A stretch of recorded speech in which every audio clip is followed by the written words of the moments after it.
नमस्कार, vision IAS के news today के इस अंक में आप सभी का स्वागत है। इस अंक में हम आपके लिए लेकर आए हैं यूपीएससी परीक्षा की दृष्टि से महत्वपूर्ण कुछ अहम खबरें। इस अंक के साथ मैं हूं दिव्या तोमर।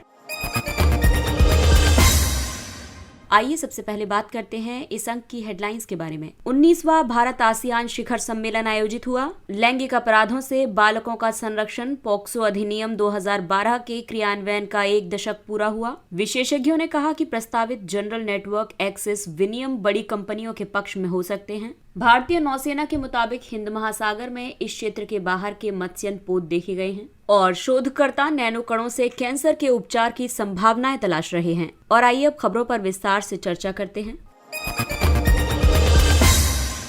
इस अंक की सबसे पहली खबर पेपर 2 से संबंधित है। 19वां भारत आसियान शिखर सम्मेलन आयोजित किया गया। ये सम्मेलन कंबोडिया में आयोजित हुआ है। इस सम्मेलन में भारत आसियान संवाद की 30वीं वर्षगांठ भी मनाई गई है। वर्ष 2022 को आसियान भारत मैत्री वर्ष के रूप में मनाया जा रहा है। इस शिखर सम्मेलन के कई प्रमुख निष्कर्ष निकले हैं। इसमें दोनों पक्षों ने अपने संबंधों को व्यापक रणनीतिक साझेदारी यानी सीएसपी तक बढ़ाया है। इसके तहत समुद्री सुरक्षा, हिंद प्रशांत में परियोजनाओं, साइबर सुरक्षा और डिजिटल वित्तीय प्रणालियों की इंटरऑपरेबिलिटी जैसे विशेष क्षेत्रों पर ध्यान केंद्रित किया जाएगा। आपको बता दें कि सीएसपी ऊर्जा और स्वास्थ्य क्षेत्रों में सहयोग तथा मेक इन इंडिया, प्रौद्योगिकी, जलवायु परिवर्तन आदि जैसे क्षेत्रों में निवेश को बढ़ावा देगी। भारत ने आसियान भारत विज्ञान और प्रौद्योगिकी कोष के लिए $5 मिलियन के अतिरिक्त खर्च की घोषणा की है। आसियान भारत वस्तु व्यापार समझौते की समीक्षा में तेजी लाने पर भी इस शिखर सम्मेलन में सहमति बनी है। भारत आसियान संबंधों की बात करें तो राजनीतिक दृष्टि से भारत वर्ष 1992 में क्षेत्रीय संवाद भागीदार के रूप में आसियान के साथ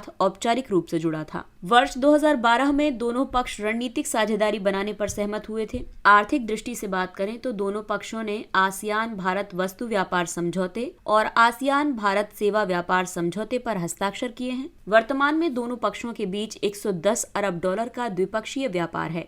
वर्ष 2000 से 2021 के बीच आसियान देशों से भारत में $117.88 अरब का संचयी प्रत्यक्ष विदेशी निवेश हुआ था। इसमें सिंगापुर से सबसे ज्यादा निवेश मिला। सुरक्षा सहयोग के लिए आसियान क्षेत्रीय मंच, आसियान रक्षा मंत्रियों की बैठक, जिसको ADMM+ के नाम से भी जाना जाता है, ऐसे मंचों की स्थापना की गई। इसके अलावा भारत म्यांमार थाईलैंड त्रिपक्षीय राजमार्ग और कलादान मल्टी मॉडल परियोजना आदि के माध्यम से कनेक्टिविटी को बढ़ावा दिया जा रहा है। आसियान यानी दक्षिण पूर्वी एशियाई देशों का संगठन। आसियान की स्थापना वर्ष 1967 में आसियान घोषणा यानी बैंकॉक घोषणा पर हस्ताक्षर के साथ हुई थी। इसका उद्देश्य दक्षिण पूर्व एशियाई देशों के बीच संयुक्त प्रयासों के माध्यम से आर्थिक विकास, सामाजिक प्रगति और सांस्कृतिक विकास में तेजी लाना है।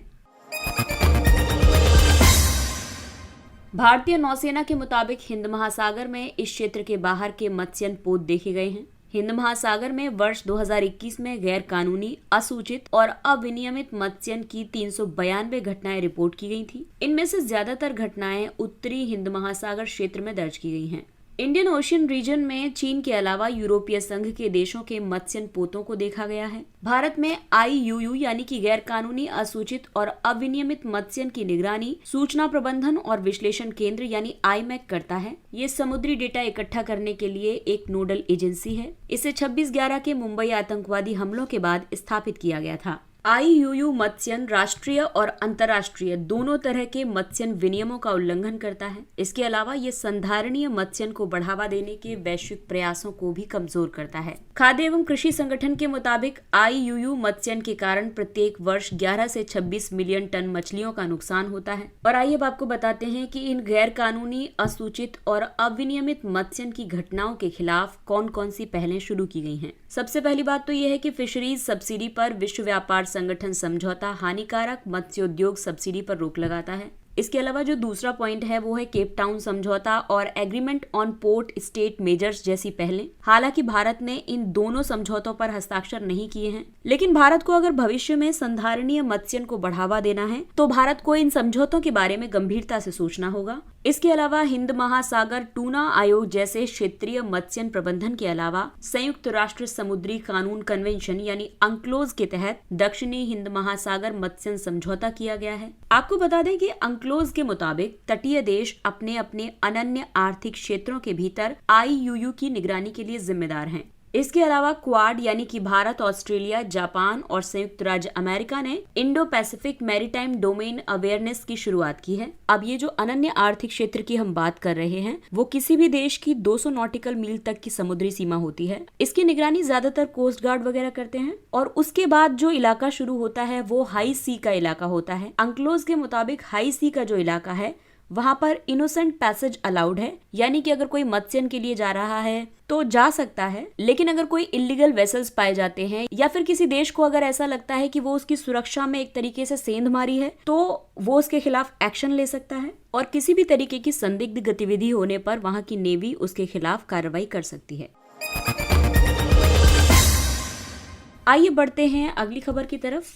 ये पेपर 1 का टॉपिक है, बाल अधिकारों से जुड़ा टॉपिक है। लैंगिक अपराधों से बालकों का संरक्षण यानी पोक्सो अधिनियम 2012 के क्रियान्वयन का 1 दशक पूरा हो गया। ये बेहद महत्वपूर्ण और गंभीर मुद्दा है। आज ही मैं विद्या बालन का एक कोट सुन रही थी, उसमें उन्होंने कहा कि चाइल्ड सेक्सुअल अब्यूज जो है वो पूरी जिंदगी किसी बच्चे को बहुत ज्यादा प्रभावित करता है। साथ ही उन्होंने ये भी कहा कि ज्यादातर मामलों में चाइल्ड सेक्सुअल अब्यूज करने वाले जो लोग होते हैं वो करीबी रिश्तेदार, दोस्त या फिर अक्सर जानने वाले ही होते हैं। इसी को मद्देनजर रखते हुए बाल अधिकारों से संबंधित जो संगठन थे उन्होंने ये आवाज उठाई कि बच्चों को लैंगिक अपराध से बचाने के लिए एक सशक्त कानून होना चाहिए और इसीलिए पोक्सो अधिनियम को 2012 में लाया गया। ये एक व्यापक कानून है। इसे लैंगिक हमला, लैंगिक उत्पीड़न और पोर्नोग्राफी जैसे यौन अपराधों से बच्चों की सुरक्षा के उद्देश्य के लिए बनाया गया है।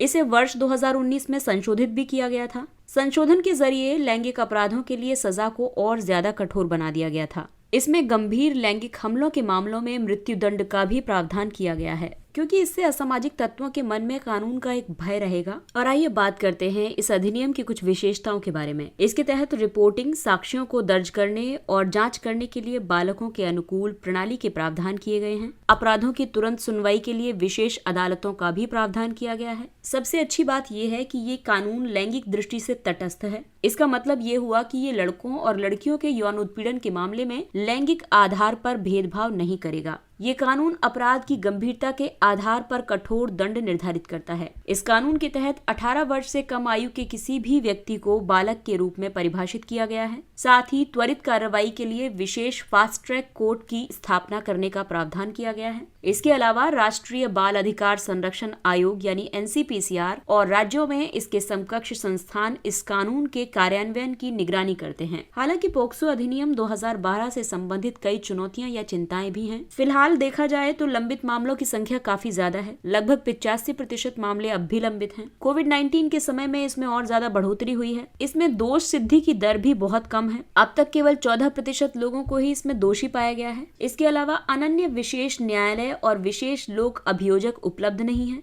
इसके अलावा जांच के दौरान प्रक्रियागत खामियां आती हैं। सिर्फ इतना ही नहीं, पीड़ितों की सुरक्षा और उन्हें समर्थन देने जैसी व्यवस्थाओं की भी कमी है। अक्सर ऐसा देखा गया है कि किसी बहुत ही प्रभुत्व वाले जो व्यक्ति होते हैं उनके परिवार में अगर ऐसा किसी ने कर दिया होता है तो वो गरीब परिवारों के जो बच्चियां होती हैं और जो उनके माँ बाप होते हैं उनको किस तरीके से परेशान किया जाता है, यहाँ तक कि कई बार उनकी हत्या तक कर दी जाती है। इसके अलावा कई उच्च न्यायालय पोक्सो अधिनियम के तहत सहमति की आयु अधिक होने पर सवाल उठाते रहे हैं। तो ये कुछ चिंताएं हैं जिन पर गौर करना बहुत जरूरी है। इसके अलावा अगर आपको भी कुछ पॉइंट्स ऐसे लगते हैं कि इसमें जोड़े जाने चाहिए तो आप कमेंट बॉक्स में जरूर बताइए।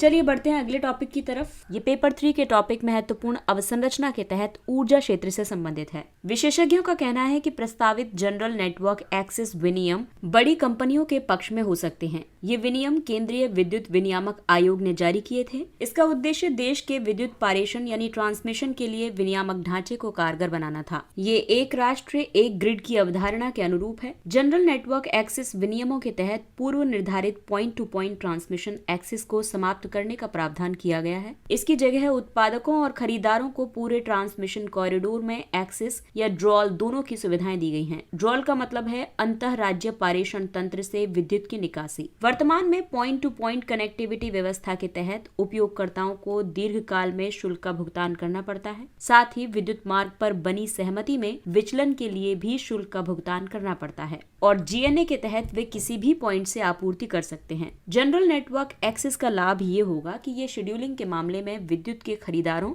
और विक्रेताओं को ज्यादा लचीलापन और ओपन एक्सेस की सुविधा प्रदान करेगी। ये प्रभावी बाजार निर्धारित मूल्य निर्धारण संरचना की ओर बढ़ते हुए विद्युत उत्पादन और पारेषण क्षेत्रों में निवेश को प्रोत्साहित करेगा। विद्युत उपयोगिताओं के विद्युत खरीद अनुबंधों पर ध्यान दिए बिना उनकी विश्वसनीय पारेषण पहुंच सुनिश्चित हो पाएगी। लेकिन जनरल नेटवर्क एक्सेस की कुछ मुख्य चिंताएं भी हैं। ये चिंताएं ये हैं कि जीएनए विद्युत क्षेत्र की बड़ी कंपनियों का पक्ष ले सकता है, यानी कि पक्षपात कर सकता है। इसके अलावा विद्युत मांग के आकलन में जटिलता और अनिश्चितता बनी रह सकती है। राज्य की विद्युत वितरण कंपनियों के लिए ऐसे ओपन एक्सेस ग्राहकों की संख्या का आकलन करना चुनौतीपूर्ण हो सकता है, जो कि राज्य से बाहर विद्युत प्राप्त कर सकते हैं।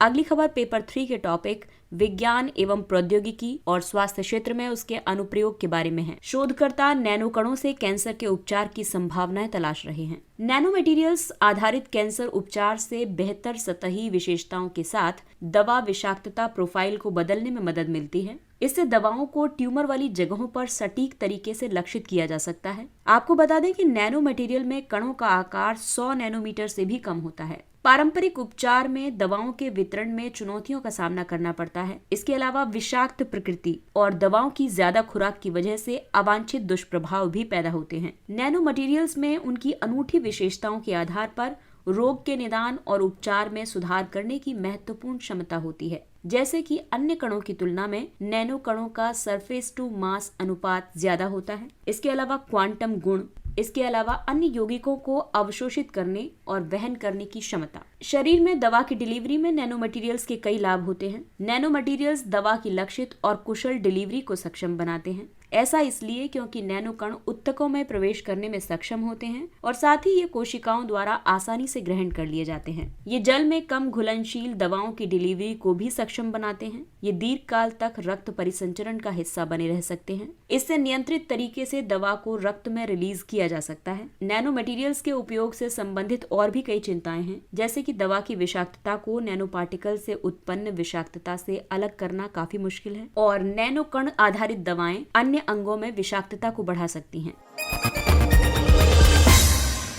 और आइए बात करते हैं कुछ संक्षिप्त लेकिन अन्य महत्वपूर्ण सुर्खियों के बारे में। नो मनी फॉर टेरर सम्मेलन NMFT। गृह मंत्रालय ने तीसरे मंत्री स्तरीय नो मनी फॉर टेरर सम्मेलन के आयोजन की घोषणा की है। इस सम्मेलन का उद्देश्य 2018 के पेरिस और 2019 के मेलबर्न में अंतर्राष्ट्रीय समुदाय द्वारा आयोजित पिछले 2 सम्मेलनों में आतंकवादी वित्त पोषण से निपटने से संबंधित चर्चाओं को आगे बढ़ाना है। इसका लक्ष्य आतंकवाद के वित्त पोषण के सभी आयामों के तकनीक, कानून, विनियामक और सहयोग संबंधी पहलुओं पर चर्चा करना है। प्रतिस्पर्धा अधिनियम 2002। हाल ही में प्रतिस्पर्धा अधिनियम 2002 में संशोधन का प्रस्ताव प्रस्तुत किया गया है। इसका उद्देश्य संयोजन के अनुमोदन की मौजूदा समय सीमा को 210 दिन से घटाकर 150 दिन करना है। प्रतिस्पर्धा अधिनियम की भाषा में विलय और अधिग्रहण को संयोजन के रूप में संदर्भित किया जाता है। प्रतिस्पर्धा अधिनियम 2002 को बाजार में प्रतिस्पर्धा को बढ़ावा देने और उसे बनाए रखने, उपभोक्ताओं के हितों की रक्षा करने और बाजार सहभागियों के लिए व्यापार की स्वतंत्रता सुनिश्चित करने के लिए अधिनियमित किया गया था। इस कानून के तहत भारतीय प्रतिस्पर्धा आयोग की स्थापना की गई है। आयोग का कार्य बाजार प्रतिस्पर्धा पर प्रतिकूल प्रभाव डालने वाली प्रथाओं को समाप्त करना है। Green energy open access portal. केंद्रीय विद्युत और नवीन एवं नवीकरणीय ऊर्जा मंत्री ने green energy open access portal का शुभारंभ किया है। ये पोर्टल उपभोक्ताओं को पारदर्शी और सुव्यवस्थित प्रक्रिया के माध्यम से आसानी से हरित ऊर्जा का उपयोग करने की अनुमति देगा। इसके तहत 100 किलोवाट या उससे अधिक के कनेक्टेड लोड वाला कोई भी उपभोक्ता ओपन एक्सेस के जरिए किसी भी नवीकरणीय उत्पादन संयंत्र से नवीकरणीय ऊर्जा प्राप्त कर सकता है। ओपन एक्सेस का मतलब है पात्र उपभोक्ताओं, उत्पादकों और राज्य वितरण कंपनियों को विद्युत पारेषण तथा वितरण प्रणाली तक भेदभाव रहित पहुंच प्रदान करना। कावेरी दक्षिण वन्यजीव अभयारण्य।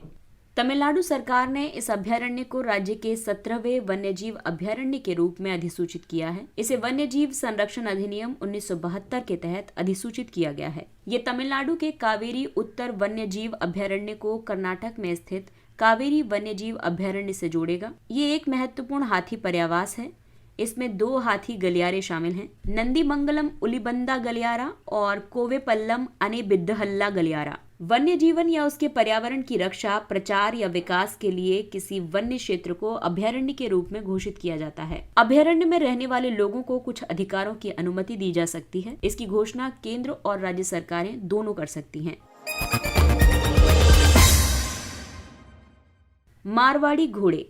पहली बार मारवाड़ी घोड़ों को जोधपुर से बांग्लादेश निर्यात किया गया है। मारवाड़ी राजस्थान के मारवाड़ी क्षेत्र के मूल रेगिस्तानी घोड़ों की नस्ल है। ये अपने मजबूत अंगों और खुरों के कारण लंबी दूरी को तीव्र गति से तय करने में सक्षम होते हैं। ये नस्ल तेज गर्मी और ठंड तथा प्रतिकूल जलवायु परिस्थितियों का सामना कर सकती है। ये आनुवांशिक रूप से काठियावाड़ क्षेत्र की काठियावाड़ी नस्ल के समान है। स्पीति, भूटिया, मणिपुरी, जंस्करी, भीमथाड़ी, चुम्मरती और सिकांग घोड़ों की अन्य भारतीय नस्लें हैं।